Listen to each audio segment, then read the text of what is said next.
어제 점심시간에 손님 한 가정이 저희 부부를 좀 방문했습니다. 저희 교회뿐은 아니고요. 예전에 청년부 사역할 때 함께 신앙생활을 하던 지체인데 지금은 두 사람이 한 10년 전에 결혼해서 아나폴리스에 거주하고 있습니다. 형제는 지금 해군사관학교에서 교수로 근무하고 있고요. 그 자매는 DC에서 클리닉에서 근무를 하고 있습니다. 이제 식사하러 이제 타이슨스 코너 근처에 왔어요. 그래서 이제 어느 장소에 갔는데 거기가 브런치 뷔페가 있어가지고 메뉴가 굉장히 많았습니다. 여러분들 아마 이제 제가 이야기하면 다 알만한데요. 그러니까 사람도 너무 많았고 음식도 굉장히 많았습니다. 근데 딱 보니까 아이스크림도 있고 컵케이크도 있고 초콜릿 무스도 있고 뭐 푸딩도 있고 뭐 굉장히 아이들이 좋아할 만한 게 많아요. 4살 반 되는 유아나 서아 정도 됩니다. 4살 반 되는 딸 함께 왔는데 딱 점심 식사를 하기 전에 엄마가 딸한테 이렇게 얘기하더라고요. 아이스크림은 뭐 먹고 먹어야 돼? 밥 먹고 먹어야 돼 라는 겁니다. 단 것을 먼저 먹지 않도록 우선되는 것이 무엇인지 알려주고자 하는 부모의 정상적이고 일반적인 양육이죠. 다시 합니다. 무엇이 우선인지를 알려주고자 하는 부모의 지극히 정상적이고 상식적인 양육입니다. 그래서 부모님들은요, 자녀들이 좋은 습관이 그들의 인생에 스며들 수 있도록 그 행동을 하면 행동에 걸맞는 보상도 합니다. 그러니까 선물도 줄 때도 있어요.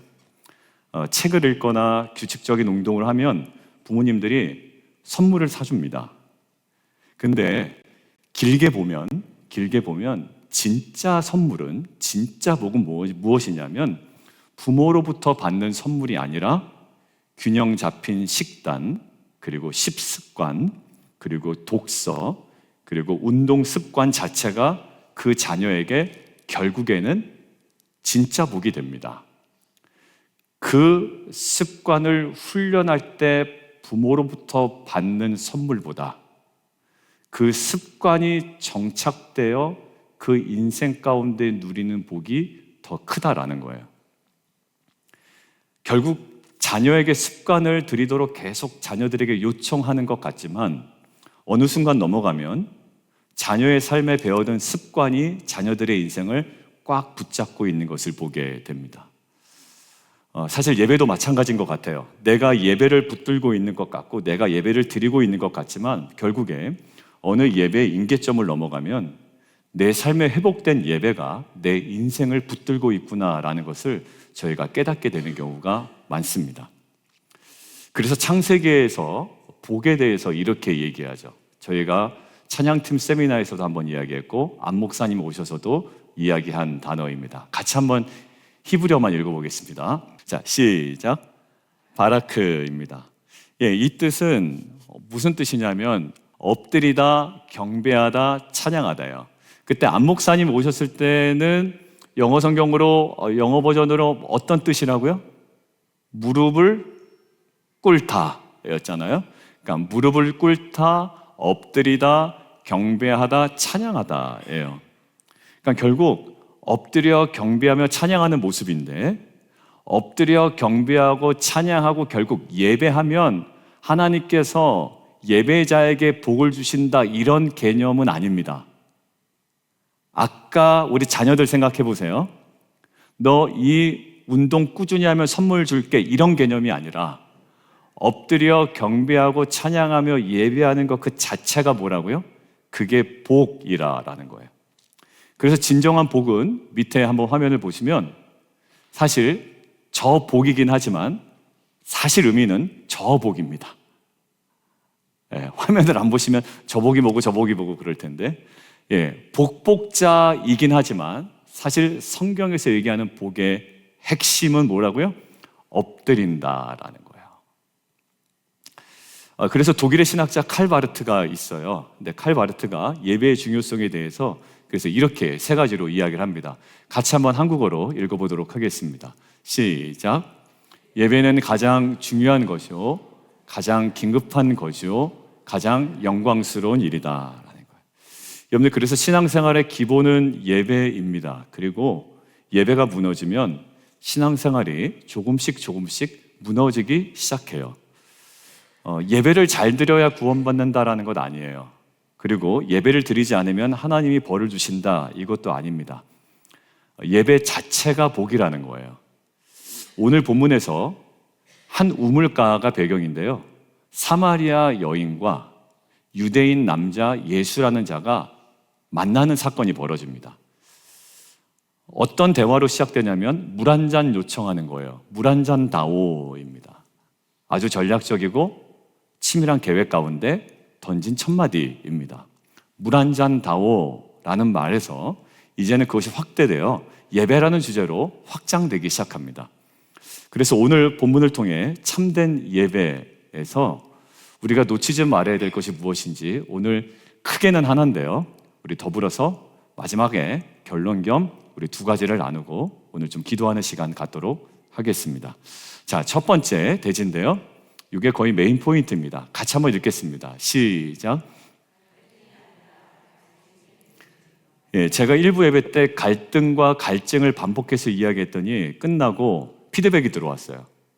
목사님, 갈등과 갈증이, 목사님이 또박또박 얘기하시지만 이게 약간 분간이 안 될 때가 있습니다. 목마름으로 해주시면 좋을 것 같습니다. 이렇게 피드백을 줘서 제가 목마름이란 단어를 쓸 거예요, 중간중간에. 그거는 제가 원래 원고에 썼던 갈증입니다. 그러니까 제가 저렇게 데뷔했던 건 멋져 보이잖아요, 괜히.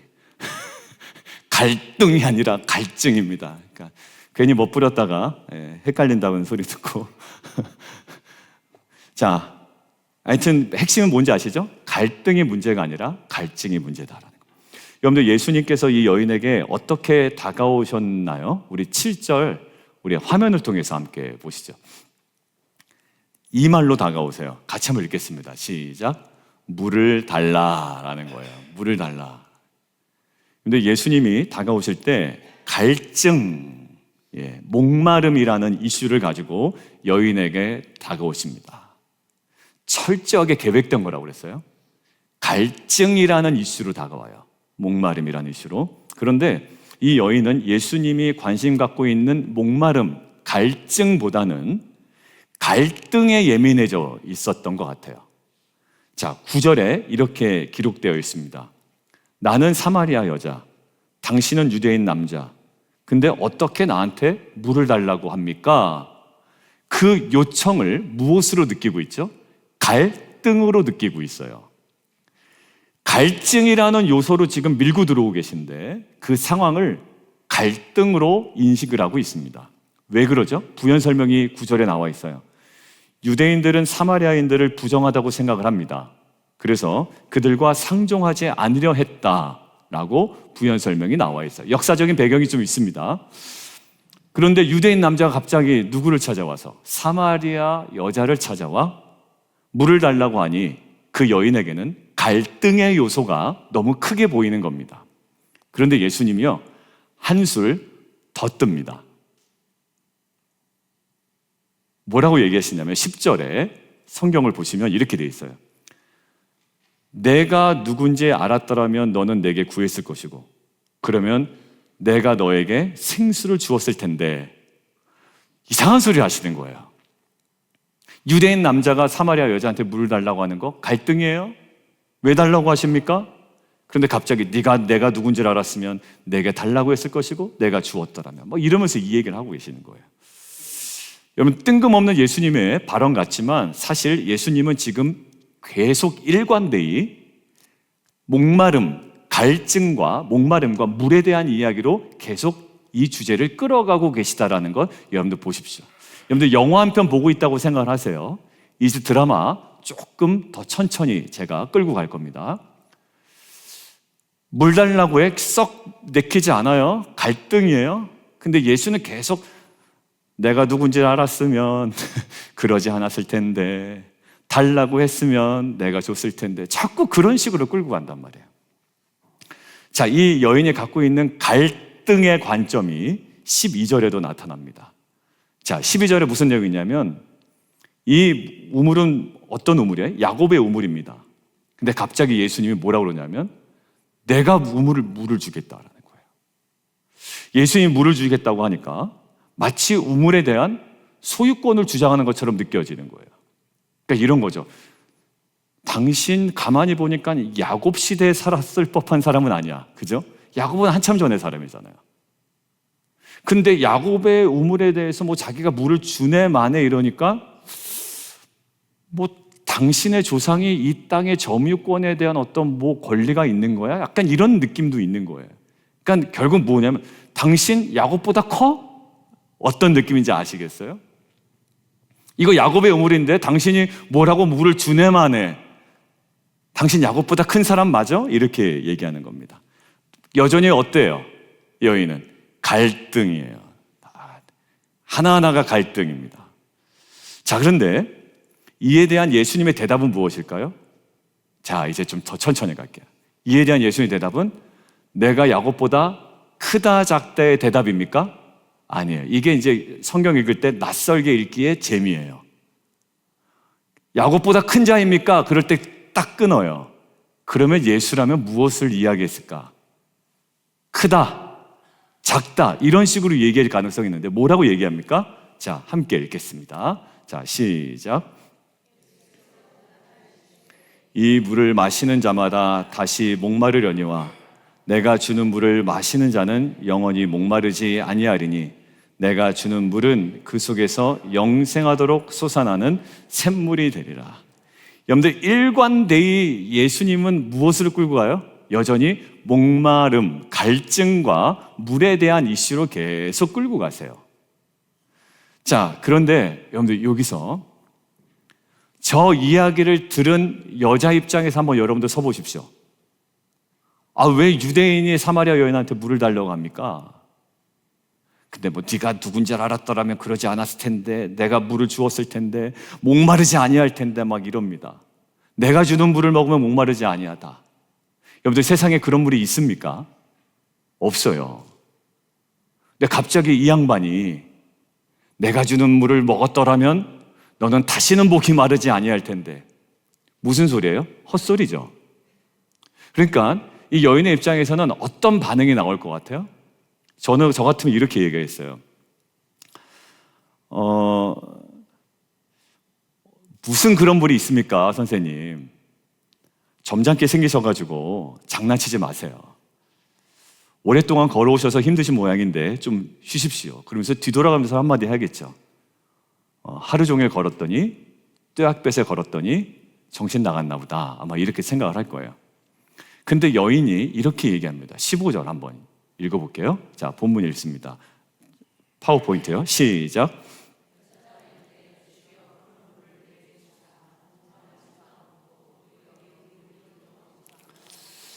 여러분들 질문 하나 할게요. 여인이 정말 그런 물이 있다고 믿었을까요? 아니요, 믿지 않았을 거예요. 세상에 그런 물은 없어요. 그렇다면 이 여인의 이 반응은 어떤 반응일까요? 정말 그런 물이 있다면 저에게 좀 주십시오. 나야말로 그런 물이 필요한 사람입니다. 라는 거예요. 그런 물이 있다고 믿지 않아요. 근데 목마르지 않는다라고 하는 거예요. 목마름이 사라질 거라는 거예요. 그러니까 이 여인은 지금 자신의 꽁꽁 안에 감춰 있었던 갈증이 확 튀어나온 겁니다. 누가 그런 물이 있다고 믿겠어요? 그런데 내가 주는 물을 마시는 자는 영원히 목마르지 아니하리라. 그때 갑자기 그 물이 있다라는 믿음이 아니라 그런 물이 있다면 저에게 주십시오. 나야말로 그런 물이 필요한 사람입니다. 라고 고백하고 있는 겁니다. 예수님의 말씀이 사실이라서 이것을 믿은 것이 아니라 저는 갈증이 심한 사람입니다. 라며 자신의 인생의 갈증과 고뇌를 솔직하게 고백하고 있었던 거예요. 여러분들 갈증이 없었던 사람이라면 아마 저처럼 반응했을 겁니다. 뭔 그런 소리를 하십니까? 선생님, 정신 나간 소리 하지 마십시오. 아마 그랬을 거예요. 결국 이 여인에게 해결되어야 하는 것은 무엇이었냐면 갈등이 아니라 목마름, 갈증이었던 거예요. 이 여인을 괴롭혔던 것은 무엇이냐면 정말 이 여인을 괴롭힌 건 갈등이 아닙니다. 유대인과 사마리아인 사이에서 갈등이 아니라 채워지지 않았던 갈증이었던 거예요. 자신의 목마름, 갈증을 고백한 여인에게 예수님께서는 뜬금없이 16절에 남편을 불러오라고 이야기합니다.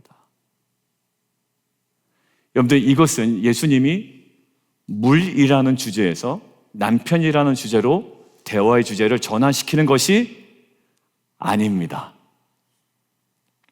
오히려 갈증이라는 주제, 목마름이라는 주제로 더 깊이 이 여인을 끌고 들어가시는 중이에요.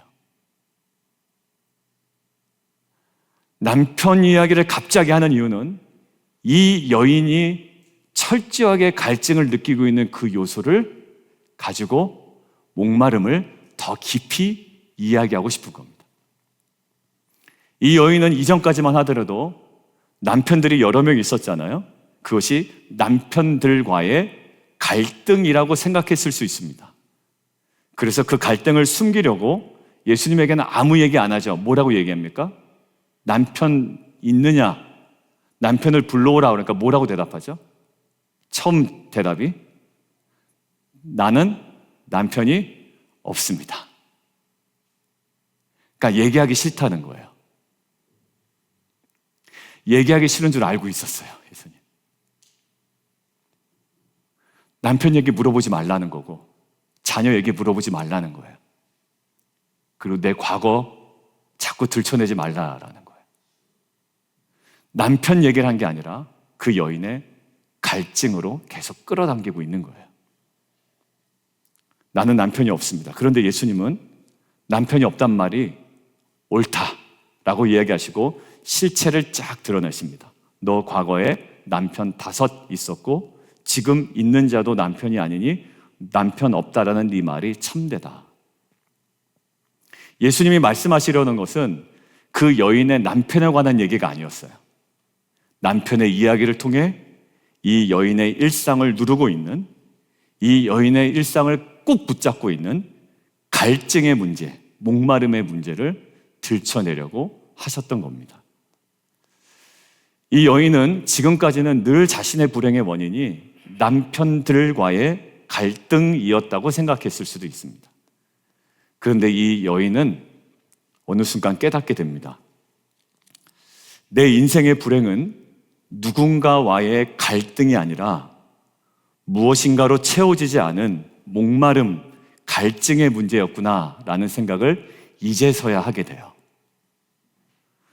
그 사람이 잘못해서 저 사람과의 관계 때문에 그 갈등으로 내가 힘든 줄 알았는데 그 모든 나의 힘듦은 가장 궁극적인 내 안에 가장 중요한 것이 채워지지 않음으로 인함이었다라는 것들을 이제 인식하기 시작합니다.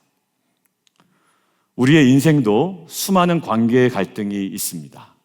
가족 안에서도 갈등이 있고 공동체 안에서도 갈등이 있고 국가적으로도 갈등이 있고 국가와 국가끼리도 갈등이 있습니다. 그러나 그 모든 갈등의 근원은 채워지지 않은 갈증, 목마름에서 시작되는 것임을 우리는 알 수 있습니다. 히틀러가 굉장히 갈등을 일으켰지만 그 모든 것들은 저 깊숙한 곳에 있는 채워지지 않은 갈증으로부터 기인한 것이었다라는 이야기를 우리는 많이 듣습니다. 자녀들이 이제 결혼을 할 때가 되었습니다. 저희 큰애도 이제 엊그제가가 생일이었는데 지난주에 걔도 이제 누군가 데리고 오면 저는 이제 결혼 바로 이제 시키고 싶어요. 왜냐면 뭐 이제 정말 괜찮은 사람이면 뭐 결혼 빨리 시키는 것도 나쁘지 않겠다. 저는 결혼 일찍 한 케이스잖아요. 그러니까 저희 둘째도 이제 5월 달에 졸업합니다. 그러니까 졸업하면 이제 본인이 직장 다니고 이렇게 되면 뭐 결혼 언제든지 해도 괜찮다. 저는 그런 입장이거든요. 여러분들, 그래서 이제 이야기할 때가 됐어요. 그래서 이렇게 얘기할 때가 많아요. 너희 자신들 내면의 목마름이 먼저 주님으로 채워져야 나중에 배우자나 자녀를 향한 무리한 요구를 하지 않게 되고 모든 것들을 용납하게 될 거야 라는 이야기를 하게 됩니다. 여러분들, 제가 뭔가 채워지지 않을 때 제일 나타난 게 뭐냐면 성질을 부려요, 집에서. 그러면 우리 아이들이 쪼르륵 엄마한테 갑니다. 아빠한테 무슨 일이 있었냐고. 왜냐하면 제 안에 뭔가 채워지지 않으면 다른 걸로 채우려는 욕심과 욕망과 이것들이 막 엉켜가지고요. 또 더불어 인종 욕구와 다른 사람들을 배격하는 것과 딴지와 이 모든 것들이 얽혀서 제대로 된 저의 인격이 나타나지가 않는 거예요. 그러고 보니 인간의 모든 문제는 어떤 문제냐면 목마름의 문제였던 거예요. 갈증의 문제. 이것이 로마서 1장에도 나옵니다. 같이 한번 읽어볼까요? 자, 시작. 진리를 거짓 것들로 바꾸어 피조물을 조물주보다 더 경배하고 섬김이라. 주는 곧 영원히 찬송할 이시로다. 아멘. 여러분들, 인간의 지금 가장 문제를 몰아봅니까? 과소비입니까? 아니요, 그것도 아니에요. 가장 궁극적인 걸 뭐냐면 가장 경배해야 되고 가장 소중히 여겨야 되는 것들을 다 놓치고 엉뚱한 것으로 자신을 채워나가고 있다라는 그림이에요. 여러분들, 아모스 8장 11절을 보면 그와 비슷한 이야기가 있는데 같이 한번 읽어보겠습니다. 시작. 여호와의 말씀이니라. 보라, 날이 이를지라. 내가 기근을 땅에 보내리니 양식이 없어 주림이 아니며 물이 없어 가람이 아니요 여호와의 말씀을 듣지 못한 기갈이라. 부족함이 없어 보여요. 그런데 정말 중요한 것, 여호와의 말씀을 듣지 못해 생긴 목마름은 다른 것으로 채우려고 해도 채워지지 않는 거예요. 우리가 성도라면 성도로서 채워져야 되는 것이 있거든요. 근데 이것이 채워지지 않을 때 엉뚱한 것을 내 인생에 계속 개입시킵니다. 그리고 그것에 마음을 두기 시작합니다. 그리고 그것에 또 걸맞는 그룹들을 짓기 시작합니다. 그래서 이게 맞지라고 인정하지만 가장 궁극적인 것들이 채워지지 않으면 사실 해결되지 않는 것이 이 성도의 삶인 거예요. 그래서 성경은 계속 목마름 그리고 기갈이라고 이야기를 합니다. 이사야서 55장에도 똑같이 되어 있는데 같이 한번 읽습니다. 시작. 오라, 너희 모든 목마른 자들아, 물로 나오라. 돈 없는 자도 오라. 너희는 와서 사 먹되 돈 없이 값 없이 와서 포도주와 젖을 사라. 너희가 어찌하여 양식이 아닌 것을 위하여 은을 달아주며 배부르게 하지 못할 것을 위하여 수고하느냐. 내게 듣고 들을지어다. 그리하면 너희가 좋은 것을 먹을 것이며 너희 자신들이 기름진 것으로 즐거움을 얻으리로다. 하나만 더 볼게요. 요한복음 7장 37절 8절까지입니다. 시작. 곧 예수께서 서서 외쳐 이르시되 누구든지 목마르거든 내게로 와서 마시라. 나를 믿는 자는 성경의 이름과 같이 그 배에서 생수의 강이 흘러나오리라 하시니. 여러분들, 우리가 배우자나 자녀를 통해 자신의 목마름을 해결하려고 한다면 계속 실패할 거고요. 그 관계 속에 내가 만족스러움보다는 오히려 더 큰 갈등과 더 큰 관계의 어려움이 생겨요. 이 여인이 그래 했던 겁니다. 남편이 5이나 있지만, 그리고 지금 사실혼 관계에 있는 자가 있었던 것 같은데 남편이 없다는 갈증은 여전한 거예요. 지금 남자가 있어요. 그렇지만 이 여인에게 가장 중요한 것이 채워지지 않았기에 이 여인에게 갑작스런 숨겨놨던 갈등으로 가려져 있던 목마름, 갈증이 튀어나온 거예요. 내가 주는 물을 마시면 너 목마르지 아니할 거야 라고 하니까 정말 그런 물이 있다면 제가 정말 그 물이 필요한 사람이다라는 고백이 갑자기 터져 나온 겁니다. 여러분들, 그렇게 목마르지 않은 물이 있다면 나에게 달라고 했던 어떤 것으로도 만족하지 못했던 여인이잖아요. 5명의 남자도, 지금 있는 남자도 그 어떠한 것으로도 채워지지 않는 갈증이 있었던 이 여인이잖아요. 근데 여러분들, 놀랍게도 4장 28절과 30절을 보면 이 여인이 완전히 다른 사람이 됩니다. 채워지지 않았던 여인이잖아요. 갈등으로 가려져 있던 자신의 목마름조차 깨닫지 못했던 여인이잖아요. 그런데 이 여인이 이렇게 변화됩니다. 같이 한번 읽겠습니다. 28절 시작.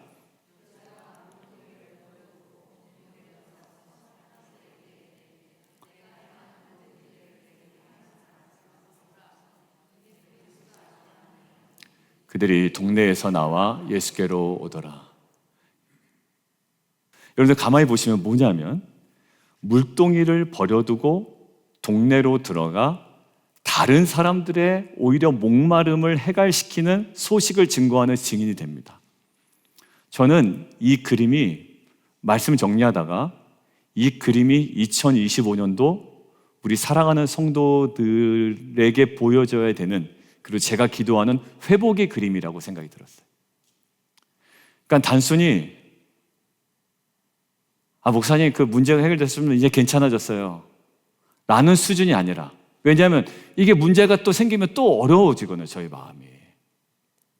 그러니까 상황에 흔들리는 것은 사실 온전한 믿음은 아니잖아요.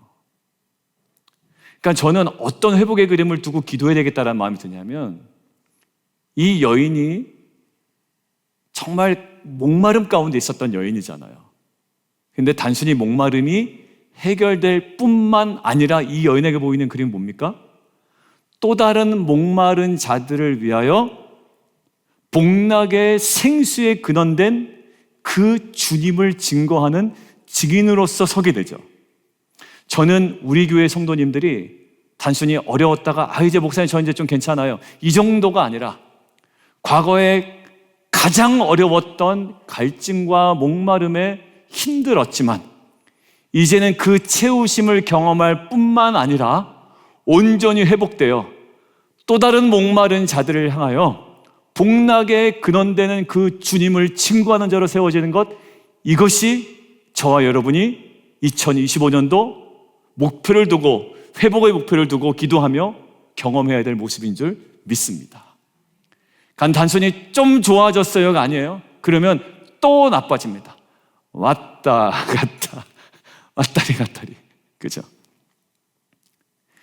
여러분들, 이 여인에게 난 정말 감사하는 건 뭐냐면, 인생의 가장 큰 갈증이 주님으로 인해 해결되니 갈증이 해결되지 않은 다른 자들을 위한 생수의 근원을 전하는 자가 되었다라는 거예요. 여러분들, 우리는 항상 어디에 갇혔습니까? 표면적 갈등에 붙잡혀 있죠. 저 사람 때문에 힘들고, 저 사람 때문에 힘들고, 유대인과 사마리아 때문에 힘들고, 남편 5이 있었는데 그것 때문에 갈등이었고. 아니요, 갈등이 아니라 뭐였다고요?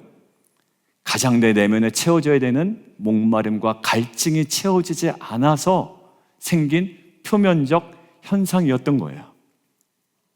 그런 표면적 갈등에 붙잡혀 있다면 오늘 예배를 통해 내면의 궁극적 목마름을 고백하는 자가 되기를 원합니다. 그래서 여인처럼 무슨 그런 물이 있어요 라고, 여인은 그러지 않았죠. 무슨 그런 물이 있어요 하고 그냥 우리가 이그노하는 게 아니라, 정말 그런 물이 있다면 그 물이야말로 저에게 너무나도 필요합니다라는 우리의 갈증 목마름을 고백하는 저 여러분 되기를 원하고, 그리고 그 갈증 목마름이 주님으로 채워지는, 그래서 예배 회복을 경험하는 저 여러분 되기를 주님의 이름으로 축원합니다. 자, 두 번째 결론으로 좀 바로 넘어갈게요. 함께 읽겠습니다. 시작. 여러분들, 오늘 요한복음 4장 4절을 보면 어떤 문구가 있는지 한번 보실래요? 사마리아를 통과하여야 하겠는지라, 의미심장하죠. 이런 거는 참 우리가 막 묵상하고 싶잖아요. 사마리아를 반드시 통과하여야 하겠는지라. 이것은 시간이 급해서 빠른 길을 선택했다라는 것은 아닙니다. 이것은 시제와 이 헬라어를 보니까 신적 당위성을 나타낸대요. 좀 편하게 얘기하면 분명한 목적이 있으셨다라는 거예요. 그 목적에 샤프하게 누구를 딱 찍고 있습니까? 이 목적은 사마리아의 그 여인을 계속 보고 있어요. 여러분들, 어디에 가셨죠? 우물가에 가셨죠. 우물가라는 것은 그 여인의 갈증을 드러내기 위한 주님의 세밀한 장치입니다. 여러분들, 로마 시간으로는 6시가 그냥 6시거든요. 그러니까 오후 6시인 경우도 있고, 학자들이 의견이 팽팽해요. 이게 요한복음은 로마 시간이다. 근데 그렇게 얘기하기에는 조금 어폐도 있어요. 그 사람들이 모르는 한 가지가 또 있어요. 그러니까 이제 어설프면 막 선무당이 막 잡잖아요. 그러니까 그냥 막 그렇게 얘기하기에는 요한복음이 그렇게 또 그렇지가 않아요. 로마 시간, 우리가 생각하는 로마 시간은 그 이후에 또 주어지거든요. 근데 요게 좀 애매한 것이 요한복음 19장 가면 예수님이 재판에 일어나는 게 육시인데 그 육시가 다른 복음서랑 일치가 안 되니까 이제 애매한 거예요. 자, 오늘 그거 논할 자리는 아닌데요. 만약에 로마 시간이라면 오후 6시예요. 근데 유대 시간으로 하면 이게 몇 시냐면 정오 떼학볕이에요.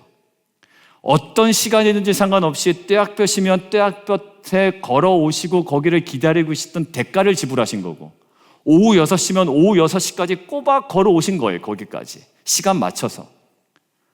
결국 그 여인 하나 위에서 육체적 피곤함에도 시간 맞춰 도착하신 겁니다.